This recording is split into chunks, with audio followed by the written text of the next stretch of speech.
I was 6 years old when I got my first paying customer. A beautiful woman with impeccable taste for fine art. I gave her my pictures, and in return, she gave me hope. To believe in myself beyond my mistakes, even when I didn't want to. Oh, Mom, this picture's messed up. Let me see, baby. It's a beautiful horse. No, Mom, it's a dog. Oh, I tell you what, let's go ahead and put this one on the fridge, and then we'll replace it with your next picture, because I know it'll be better. And in that moment, I learned two important things. One was that I was drawing these dogs way too big. And secondly, that this woman had enough faith in me for the both of us.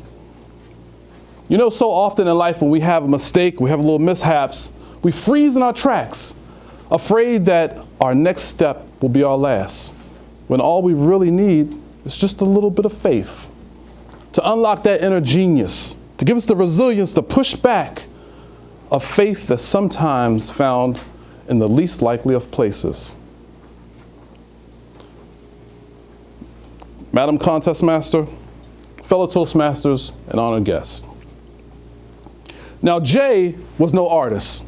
He didn't even like to draw, but he knew a great many things about running a restaurant. Since taking our family business, which was a small catering business in Atlanta, Georgia, and turning it into a booming restaurant. In fact, the only thing that Jay liked more than running that restaurant was networking, finding deals, rubbing elbows, which is why it was so painful when he made a deal that almost cost us everything. You know, he hit rock bottom when his accountant called. Hello, sir. Yeah, yes. I gotta tell you, the numbers aren't looking so good. We've got just about 6 months left before you have to close the doors. Close the doors on the family waffle? This is the same waffle I grew up. My daddy made these waffles. Sir, I'm sorry, but the numbers don't lie. So Jay decided to go to the park because that's what he did whenever he felt down, ever since he was a kid. And so as he made his way to the park, he saw this strange older man lying in the grass on his back, looking up at the sky through this antique looking camera. Curious, he walked over. And just as he looked down, poof, his confused expression immortalized on film. In fact, the two men thought it was so funny, they both laughed for 3 minutes straight until Jay's thoughts about his business returned. And with him, the sadness set over his face. And the old man looked at him and he said, "Is something troubling you?" And see, Jay had not told anybody about these problems up till now. So he decided to accept the invitation, and he told this old man everything, and he listened. And at the conclusion, if I may borrow this, and at the conclusion, after Jay had said all that there is to say, the old man said, "I think I can help." And he reached into his jacket. He pulled out a checkbook. He made out a check and he pushed it into Jay's hands. He said, "I only ask one thing, and that is you return here 1 year from today, at which time you can repay my kindness." And with that, he walked off.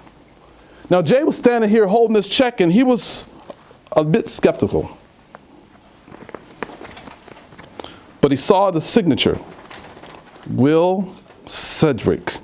And on the back, a note, Jay, sometimes we all take bad pictures in life, but the point is to never stop shooting. Where have I heard that before? Never stop shooting. Wait, that's on the Cedric Art Gallery downtown. Wait, Cedric Art, Will, that was Will Cedric?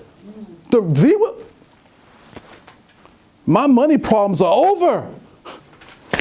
He took his check and he ran home, which was kind of strange because he had a car. I don't know why he did that, but he ran home.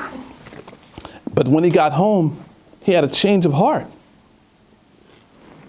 He thought, I could use this check to pay off all my debt, or I could use this to back my moves as I work my way through. I mean, I can always fall back on the money if things don't work out, right? With that, he put the check down and he picked the phone up. He began to make the calls that he had neglected. He returned to the things that made him successful in the first place. The relationships, the connections, the things that inspired him, that he was excited, he was too afraid to do when he had messed up. And 6 months, within 6 months, he had paid off all of his debt. So when the 1-year anniversary rolled around of that fateful meeting, oh, he was excited. He grabbed that check and ran to the park, because that's what Cousin Jay does. And when he got to the park, he saw Will sitting on a bench. When their eyes met, they both smiled. And as he made his way across the park,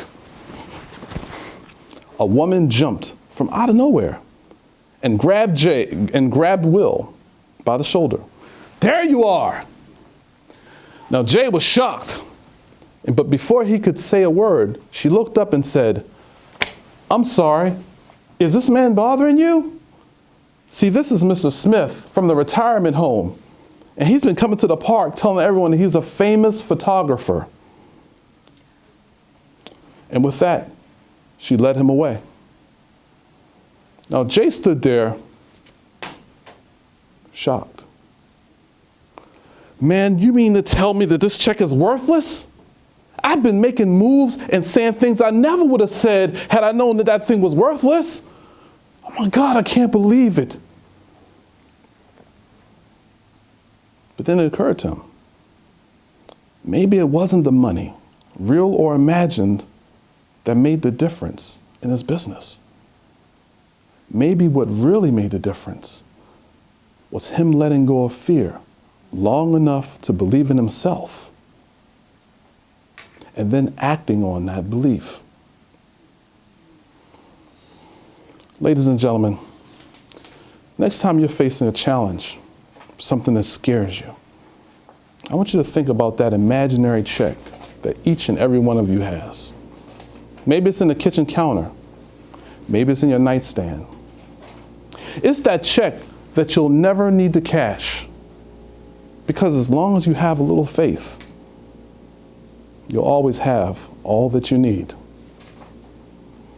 Madam Contest Master.